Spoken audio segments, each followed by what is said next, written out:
Yeah, yeah, yeah, yeah. Death Connection. Wizikal. B-Boy Ass, aka tey ñu ngi ñëwaat ak yéen seen beneen numéro bu bees seen émission salon d'honneur tey ñu nekk ak suñu mbokk suñu xarit Mor Sarr Mor nuyu naa la. maa ngi lay fay Prince.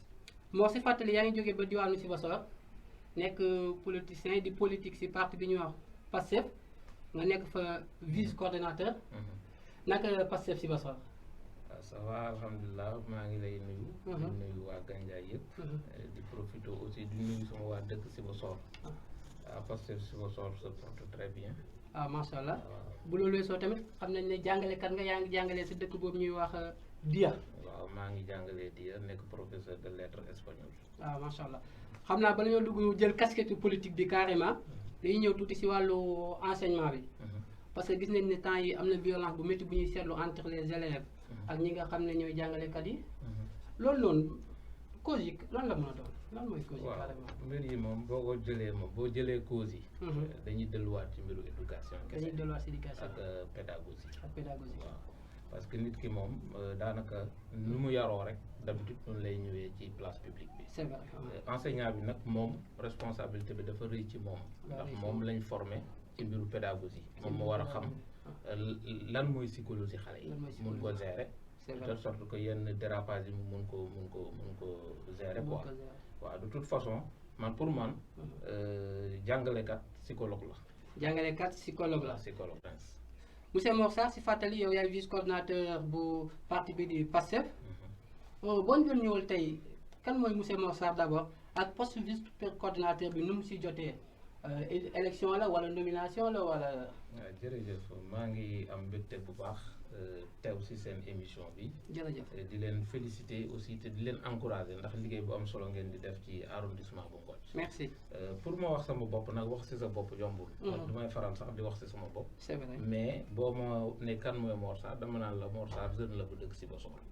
nekk responsable Pastef di yëngu ci mbiru politique di yëngu tamit ci mbiru éducation. kooku mooy Mor Sarr. léegi ba ma laajee nag lan Pastef. poste bi noo si jotee nu ma ci jotee. man ci arrondissement ci département bu Kaolack laa lay wax. maa nekk premier responsable boo xam ne moom moo taxawal officiellement cellule Pastef fii ci Kaolack. au niveau de Kaolack au niveau de Kaolack. merci. officiellement parce que ñun ñooy premier cellule départementale si département bi boo xam ne moom lañ taxawal. loolu nag de facto comme Pastef amul woon kenn ku fa nekk te maa nekkoon premier personne bi nga xam ne maa taxawal cellule. bu mu ñëwee sax j'étais le coordonnateur de Pastef à Sibassor. ñi fi nekk ñëpp yàlla def na si sama loxo lañ jaar waaw donc bu ma demee nag ba gis nit koo xam ne nit ku baax la nit koo xam ne leer na ma ne bokk nañ ay conviction si laa dem waxtaan ak moom si mbiru Pastef mooy ki nga xam ne mooy nekk le coordonnateur actuel de Pastef mais Alassane Diallo. man maa ko jëli maa waxtaan ak moom gis ay compétence am gis ko nu mu taxawee ndaw yi ma waxtaan ak moom pour mu ñëw dugg ci biir Pastef. bu mu duggee ci biir Pastef aussi man ma gis ne Pastef li ko yóbbu kanam donc mooy li ma ñor ma xam ne moom peut-être moo ma ëpp expérience ci mbiru politique. moo ma aussi suñu jëmee ci mbiru Sibassor jeunesse bi maanaam daf leen jege woon trop parce que il fut déjà candidat ci élection 2014. merci kon mu mel ni poste bi ancienneté moo la ko jox. ancienneté moom merci moo tax it. waaw mais aussi il faudra souligner que man maa proposé Alassane Diallo pour mu dikk bu ñu ñëwee ñu def kii man je préfère ma ñëw dellu ci ginnaaw. reculer ñu def élection ñu jox ko. que ñu ngi fàttali ne suñu émission bi weesu. dalal nañ ci sa mbokk mu jóge woon Sibassor muy Cheikh Ndiaye. bokk ci mouvement bi di bokk doxal Sibassor. ci biir wax ji mu mel ni am na loo xam ne ni àndoo si woon ak moom bi ñu koy laaj ñi nga xam ne ñoo composé woon mouvement am. mu cité woon ne am na ñoo xam ne si Pastef lañ bokkoon. mais ñoom ñu ngi ci biir mouvement bi. mais loolu dafa mel ni. waaw maa ngi koy nuyu de passage Cheikh Sadibou sama xarit la sama grand la aussi. maa ngi koy nuyu de passage. di wax ne rek fii li ñu fi dajale. ñun duñu ay ennemis mais adversaire politique lañ. déjà sax boo ma question bi rek man c'est dafa am paradoxe. ci man. parce que bu mu ñëwee dafa définir seen mouvement comme étant un mouvement citoyen. un mouvement citoyen n'a pas à conquérir donc un poste électif. donc pour man bu fekkee mouvement citoyen la il n'avait pas à regrouper donc les autres partis kon comme mu ngi uti ay militants nekkatul mouvement citoyen man pour man mouvement de soutien la. mouvement de soutien. waaw man pour man mouvement de soutien. mouvement de soutien à qui? ah mouvement de soutien ci APR. ci APR. ci APR parce que ñoom ils s'identifient à l'APR. à l'APR. ñi nekk ci bopp bi yëpp ay nitu APR. ay nit APR. balaa mu doon neex daal ñu ne ñoom ay mouvement politique lañ ñu xam ne dañuy politique. mais le fait que mu ne am na ñu bokk ci yéen ba pare nekk ci biir BDS. très bien loolu lu jar a leeral la. ñun Pastef conviction yu ñu am fort na fort boo xam ne nii nekkuñu nit yi transhumé nit ku ko def na la leer ne kon yow bokkoo woon ci ñun parce que boo nekkee conviction la ñuy demee ñun duñu transhumé parce que tant que conviction yooyu ñu ngi fi dañ koy garder. waaw parce que léegi nag am na lu xew. parce que du ma ne lu mu wax amul lu ci am. parce que ku ñu doon wax la responsable des femmes bu nekkoon ci Pastef d'ailleurs Pastef sax mosul structure des femmes mais comme moom bokk na si bi ñuy samp Pastef ñoo xam ne ñoom lañ njëkk a waxal ba mu ñëwee de facto dafa nekkoon koo xam ne ñun moom lañ considéré woon. moo nekkoon responsable jigéen ñi d'ailleurs sax gën na xóot loolu. parce que moom man fexe woon naa ba mu dugg ci coordination départementale bu Kaolack. il était 3e vice-présidente ci Pastef Kaolack. mais mu ngi bokk ci Pastef di non parce que bokkatul ci Pastef parce que ñëwatul réunion Pastef ñëw au niveau départemental ñu ngi koy demandé kon de facto elle s'est auto-exclue du parti. elle s'est auto-exclue. voilà kon daal maanaam li sëñ bi Ndiaye waxoon ne am na ñu bokk ci yéen bokk ci ñoo xam ne ci yéen lañ bokk mais BDS ñor na lañ parce que njëriñu Sibassor lay teewal ñoom ñu ñëw jàpp ci. man boobu laa ci gis. benn cas boobu laa ci gis. am na beneen cas nag boo xam ne kooku c'était un sympathisant. depuis ba ñuy dem présidentielle yàgg naa ko woo. non kooku sympathisant kooku moom franchement amoon na honnêteté wax ñu ne. moom sympathisant wu Pastef la. et je le respecte beaucoup c'est Moussa Ndiaye. Moussa Ndiaye je le respecte beaucoup. Okay. Il a participé ci campagne wu Pastef donc moom dafa mën a wax ne sympathisant la. donc bu demee tey par ses affinités avec le coordonnateur de BDS. mu dem ànd ak moom kii docteur Diop donc amul benn problème gisuñ si benn jafe-jafe essentiel daal mooy pour man nañu assumer lu ñu doon. ñaari cas yooyu doon nga gis ñoo xam ne jógee nañ fee. waaw cas yooyu daal laa ci gis. mais d'accord yéen di ngeen am candidat bokk ngeen si ñi njëkk a déclaré seen candidature. mais aussi si lan ngeen ko teg lan ngeen liggéey Sibassor wala lan ngeen jëfal waa Sibassor ba am fi tuuti da ngeen ñuy laaj mairie bi. ñun waaw. instant bi boo xoolee jëlee élection ñun ñoo nekk 2e force politique. yéen nekk avec combien de voix. avec 751 voix. parti au pouvoir am parti au pouvoir am 2081 voix. 2700 ok. waaw léegi boo xoolee nag. parti au pouvoir entre temps dafa tas. dafa tas parce que pour man APR amatul parti. waaw amatul parti Sibassor parce que koo ci gis maire baa nga xëcc fee waa BDS composé essentiellement des éléments de l'APR ñu ngi xëcc fee am yeneen responsable yoo xam ne ñu ngi xëcc fee. cela veut dire que ñoom seen électorat bi dafay éclater. day éclater nga am day éclater mais seen kii ñaareel bi mooy ñun suñu candidat. dafa nekk candidat boo xam ne pour man bu ñu doon présenter profil mooy meilleur profil bi tey ñii Sibassor. au niveau de Sibassor au niveau de Sibassor mooy meilleur profil. c'est bon mais ba tey si li ma la laaj ci wàllu réalisation yi. ñëwagoo si quoi li nga xam ne jëfal ngeen ko waa Sibassor. très bien loolu am na solo d'ailleurs sax lu tax nga poser ma question boobu peut-être xanaa da nga am écho ci suñu réalisation parce que parti opposition. nekkul fii pour di def ay réalisation quand même. mais n'empêche malgré que ñun ci opposition la nekk dañoo def ay réalisation yu concret Sibassor. Sibassor ñun ñoo fa initier li ñuy wax don de fourniture scolaire. don de fourniture jox nañ ci 200 élèves yoo xam ne nii ñun ñoo leen jox fourniture jël 100 ci niveau primaire jël 100 ci niveau lycée. ci parce que 2 ans kese la am. def nañ ay dons yoo xam ne ci hôpital bi. ay defe nañ fa échographie matériel d'échographie boo xam ne valeur bi c'est 4 millions et quelques. ñu démarché ko non dañ ko démarché. c'est des amis waaw dañ ko démarché. le coordonnateur lui-même joxe na ci moom ci fonds propre am. bu ñu demee foofu dañu exposé woon benn problème bu am si hôpital bi mais problème de bébé yi bu ñu juddoo fu ñu leen di teg nii pour mu am chauffage ak affaire yooyu. mu ñu koy wax coin bébé. moom moo ko jënd yóbbu ko fa. donc hôpital bi def nañ fa ñaari don si lu demee si marché bi bu ñu ñëwee gis ne marché bi dafa am problème de poubelle ñun Pastef ñun ñoo dem cotiser investir def fa 15 poubelles yoo xam ne ñun ñoo ko jënd ak suñu propre hôpital boo demee si école primaire yi ouverture ba lay passé ñun dañoo ñëw xool école bi gis lu fa manqué ñu jënd ay seau jënd ay éponge jënd ay détergent dem jox leen ngir participer ci li nga xam ne moom mooy yóbbu Sibassor. kon yéen xanaa yéen a ngi si bi yéen a ngi waajal clinique day bi ñëw kon. waaw. le président jëlee yenn initiative yu am solo yi. nga andi seeg moom parce que lu demee ni clinique day setal defe naa loolu opposition bi ñëpp a si war a dugal seen loxo. loolu dëgg la c'est-à-dire lépp liy jëm ci set wax naa la fi waxu poubelle. est-ce que dañoo xaar président de la république woote pour ñu dem jënd poubelle yóbbu ci marché bi. ñun dañoo nekk ci mbir citoyenneté avant président de la république di woote. loolu dañ ci yàgg investissement humain Pastef mu ngi ci ay joxe fourniture Pastef mu ngi ci joxe deretam fu banque de sang amee problème Pastef mooy dem di joxe deretam Pastef mu ngi ci nettoyer boo demee établissement public yëpp des jeunes de Pastef ñooy dem di ko nettoyer donc li muy wax nii daf ñu ci fekk. da leen ci fekk waaw mais kon mënoon ngeen ko si gunge.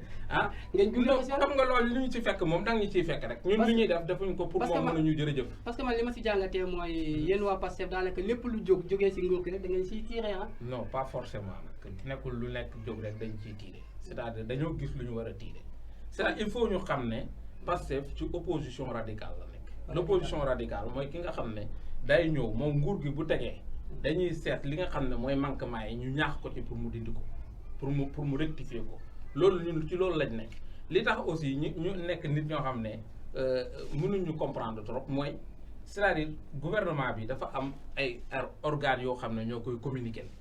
kon mënul xaar si opposition tamit mu di ko communiquer ci ay réalisations. ok merci lépp loo xam ne nguur gi teg na ko te jaarul yoon ngeen wax si faay yi fi mu nekkee. effectivement aussi ñu gis ne kon da nga ñëw buude dialogue national est-ce que demutoon tamit occasion pour ngeen teew wax yéen tamit seen xalaat donte dégg nga guñ leen réew mi seen xalaat ci ni ngeen bëgg ñu.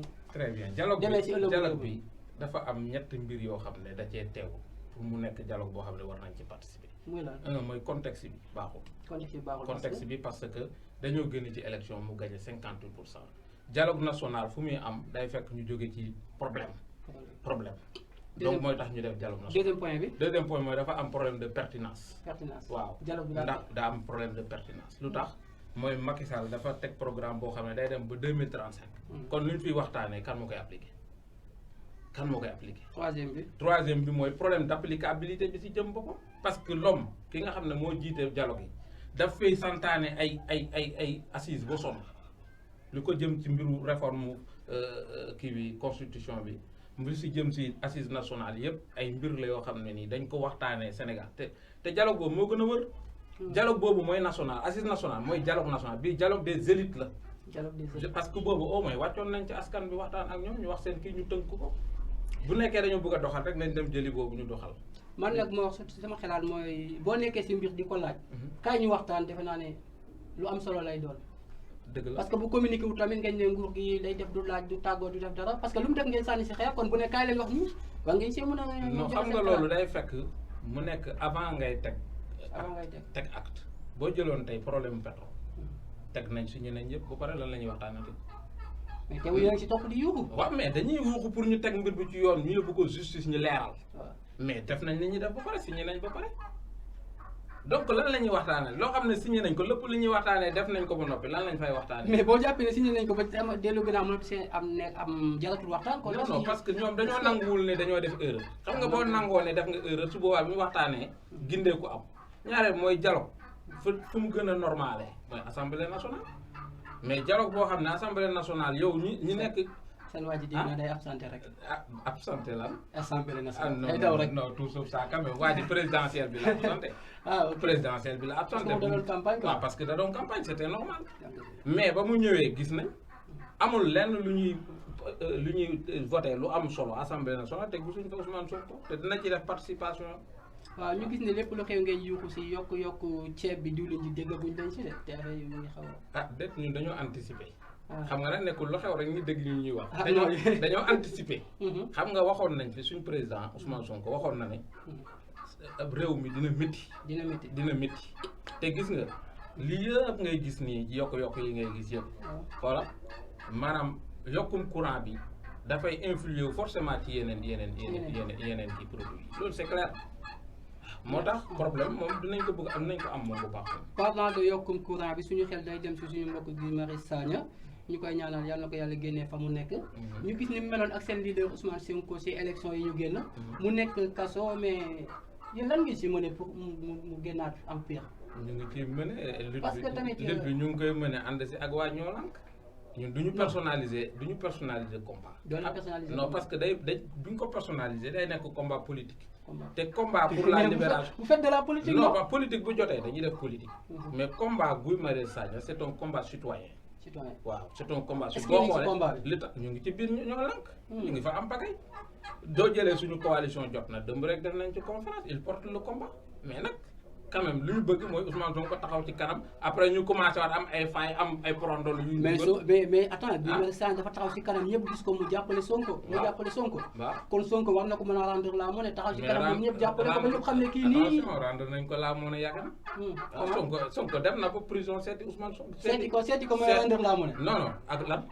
du mëne combat pour mu génn li muy def. mu ne combat bi dina wax ma la yooyu noonu du taxaw yuuxu. lu ma la wax dëggoo pour la libération de Guy lu ma la wax dëggoo nee naa la parce que mu ngi mener le combat dans le cadre de ñoo lank combat bi kenn du ko personnaliser et puis combat bi sax du combat politique du combat politicien yi nekkul politiciens yi tey ñoo war a gàddu combat politicien yi mais combat Ousmane Sonko xam nga lu tax combat Ousmane Sonko non du combat Ousmane Sonko parce que Guy bu ñu koy jàpp nekkul woon Ousmane Sonko moo tax ñu jàpp ko. d'accord lu mu doon défendre askan bi la doon défendre.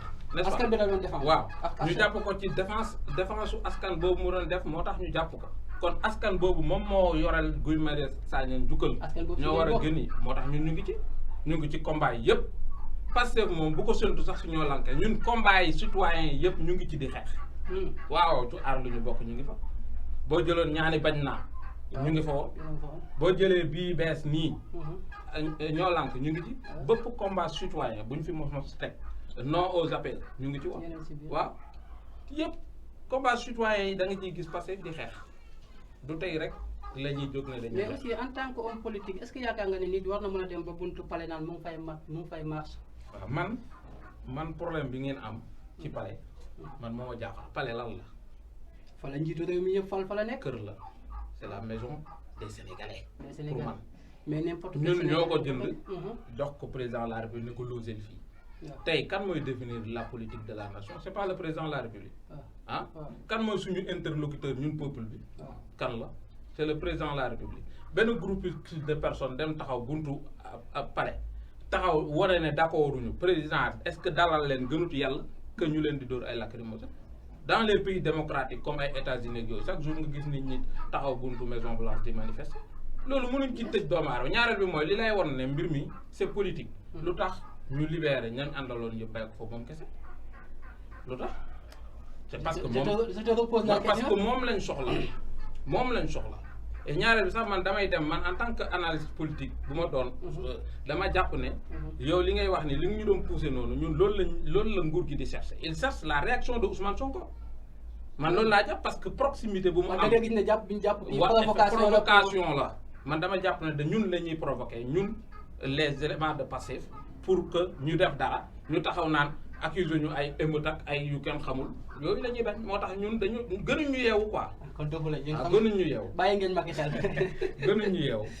ok xam naa ne émission bi mu ngi tiré jëm sa fin. mais bëggoon naa nga poser ma question ci sama candidat bi nag parce que war naa wax ci moom. kan la suñu candidat bi à Sibassor. waaw man laaj naa leen li ngeen def ba soxla candidat bi mais ba tey te jotuma ci woon wax. non daa may ñëw sa candidat parole parce que laaj naa leen loo leen yaakaar ba bëgg a am candidat mais da nga may bàyyi ma expliquer parce que dama ne la ñun candidat bu ñu am jàpp nañ ne c'est le meilleur candidat. mais pourquoi ngeen jàpp ne il est le meilleur. très bien benn bi sur le plan expérience politique. légitimité politique daf ko am il fait partie des premiers cadres yu investir ci politique ñeme. cadre yëpp dañ doon daw politique bu Sibassor. il a osé mu nekk candidat 2014 ñëw troisième. ñaareel bi dafa nekk koo xam ne dafa am parcours professionnel boo xam ne dafa am relation ak gestion des collectivités locales parce que moom moo nekkoon responsable administratif ak financier bu ARD bu Kaolack.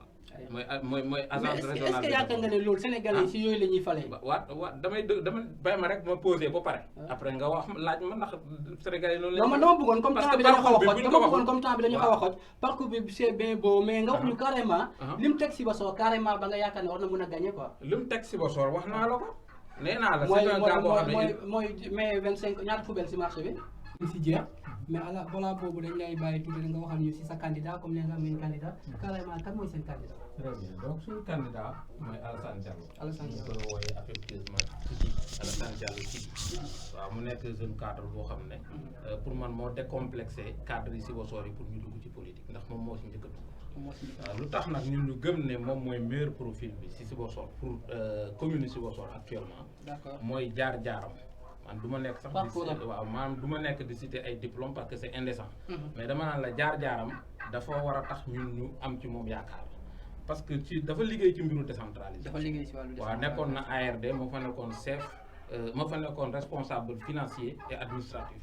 bu ARD. def fa 8 ans. kon capitalisé fa daanaka expérience bu rëy ku nekk xam na ne ARD dafay liggéey ak commune yi ci mbiru seen financement ak yu mel noonu donc côté boobu da ci taxaw. mais bu mu fa jógee dafa nekk dafa dem CETUD mooy commission boobu yoon mbiru oto yi à Dakar moo fa nekkoon responsable projet gis nga projet DER bii ngay gis il fait partie des jeunes cadres sénégalais yi nga xam ne bokk na si ñu ko xalaat waaw ñu ko xalaat tëgg ko ba yóbbu ko banque mondiale il est dans le Macky wala non il n'est pas dans le Macky il est fonctionnaire. Ah, ok. Tout fonctionnaire n'est pas dans le Macky, Voilà. c'est ça le problème. Okay. Et aujourd'hui donc mu ngi amaat na beneen poste de responsabilité boo xoolee moo nekk léegi le directeur des comptables et des finances au niveau de DICA kon nekk na koo xam ne ñun en matière de finance en matière de comptabilité li ñuy wax ci collectivité locale yëpp da koo dajale. D'accord mais loolu aussi c'est bien beau mais wàllu partenariat aussi am na ci solo. Très bien partenariat xam nga partenariat daa am lu koy définir. Partenariat politique ak partenariat citoyen du benn. xam nga yaa ngi tudd fii mouvement citoyen boo gisee ñoom ñu langaamu seen mouvement citoyen boobu c'est parce que financement yi dañuy am c'est facile nga am partenaire ci mbiru organisation citoyen que nga am ko ci mbiru politique. man mii di wax ak yow j'ai des partenaires yoo xam ne nii sama casquette politique moo tax mënumaa am dara comme ñoom ni ñu koy amee. mais n'empêche ñu ngi jël ñun ci li ñu am li ñu yàlla dënk ñi ciy cotiser ngir mën a defal Sibassor waaye dara loolu mooy acte bu fort. maanaam di génnee sa poche di cotiser ngir mun a defal Sibassor waaye dara wane ne ñun opposant lañ waaye dañoo war a participer ci liy doxal dëkk bi donc ñun loolu lañ gëm mais boo nee organisation citoyen nga mouvement citoyen nga day facile pour nga décrocher ay partenaires mais mouvement yaa ngi daa mel ne yaa ngi def allusion ak daa mel yaa ngi bëgg a wax ci BDS le fait que ñoom seen investissement ñoom noo ko gisee foofu au niveau non c'est bien man du ma nihiliste lépp lu ñu def pour lu baax ci Sibassor dama koy naw mais dama ne bu ñu jaawale ñaari mbir le mouvement citoyen et le mouvement politique c'est pas la même chose mouvement citoyen la Alassane Diallo bii maa nekk suñu candidat ci BDS la bokk. C'était un mouvement citoyen. mais donc bu mu métamorphosé woo ci Alassane Diallo non Alassane Diallo nekkul ay question de rocci mouvement boobu amul woon vocation politique. C'était citoyen il regroupait tous les fils de Sibassor yi nga xam ne mun nañ indil Sibassor dara. mais bu mu métamorphosé woo nekk mouvement politique da ngay gis ne ku si nekk dafay. si nga doon ci Alassane Diallo ñoom ñu woo ci sa daam bi quoi non man bu may jot Alassane Diallo jàpp ma woon sax ne mu ngi BDS après laa yëg ne. yow mosoo milité BDS. non man damaa nekk pure politique. mosoo nekk BDS. non pure politique seen relation ak monsieur le maire yéen waa Pastef. waaw ñun relation bu normal la. waaye nag yeggul ci gestion dëkk ba moom nuñ koy gérer nu ne mu neexuñu dañ koy dénoncer. léegi loolu loo gisee monsieur le maire ses réalisations ak yooyu. bon sur le plan mbiru éclairage. man dama koy féliciter. di ko ñaan mu yokk loxoom. waaye am na lu bëri lu des. ci côté jeunesse bi. ak proximité am ak population bi. lu des ci wàllu jeunesse bi carrément. jeunesse bi mooy ñun dañuy toog daanaka ay at du ñu jot subvention. étudiants yi dañuy toog. ñun par exemple mouvement nawetaan ma bokk parce que man je suis le secrétaire administratif de la zone 6B de Sibassor en même temps. mais toog nañ 2 ans 3 ans jotuñ subvention. waaw d'ailleurs sax ren nii problème yooyu am nañ ko. ba léegi nii étudiants yi ren nga jox leen suba doo leen jox. donc yooyu la ñuy contre beneen bi mooy maire booy gérer dëkk da ngay jege sa askan. maire bi kenn du ko gis fenn. donc c'est un maire fantôme. moo tax ngeen bëgg ko fa. waaw ñu bëgg ko fa jëlee. seet koo xam ne bëgg na dëkk bi te am na compétence Alassane Diallo lañ may teg li nga lim fi yëpp na Alassane Diallo mu ngi koy liggéey dana ko bàyyi ñoo toog Sibassor liggéeyal lañ. Alassane oui ou non waaw bien sûr. ma ne la salaire maire am sax. waa Sibassor lañ koy jox ñun soxlawuñ salaire maire. maa waxoon waxee. suñ ko gañee dëggoo ma de xoolal salaire bi benn partie bi dañ koy jox les étudiants benn partie bi mouvement des familles lañ koy jox groupement des familles. day bëgg di tourner. chaque année ñu jox kii chaque année beneen année ñu jox kee noonu lañ koy defee. pour te dire que rek ñun lu ñu animé mooy liggéeyal Sibassor. jërëjëf defe naa ne li nga wax sa candidat leer na. ñu ñaan yàlla yóbbu ñu fa. ki gën si Sibassor yàlla na ko yàlla fal. amiin incha allah ñun ñoom ñu fekkee ko te tal ko. xam naa ne émission bi mu ngi jëm si jeex. bala ñoo tàggoo rek sa mot de la fin. waaw man maa ngi leen di gërëm vraiment di leen ñaanal. parce que vraiment aussi lii jafe na. parce que gox bi daf ko soxla. c'est vrai waaw man jàpp naa ne arrondissement Ngothie yëpp. dañ leen war a jàppale. merci waaw parce que yéen a ngi def liggéey bu am solo. maa ngi ciy profité nuyu waa Sibassor yëpp. nuyu sama coordonnateur Alassane Diallo. nuyu la coordonnatrice du PDS Awa Anne ak nuyu militant et responsable PDS. seen cellule féminine bi. ah kii kan si. ki jiite seen cellule féminine bi. actuellement. non ki dem PDS doo ko nuyuwaale. elle ne nous intéresse pas.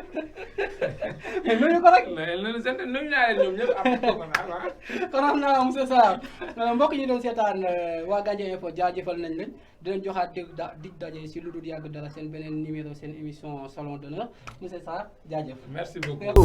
fu may jam du ma plan la never bi ka kay ram si ñëw ma jël jéem a noté sama sound amul milieu fu ne laa koy bindee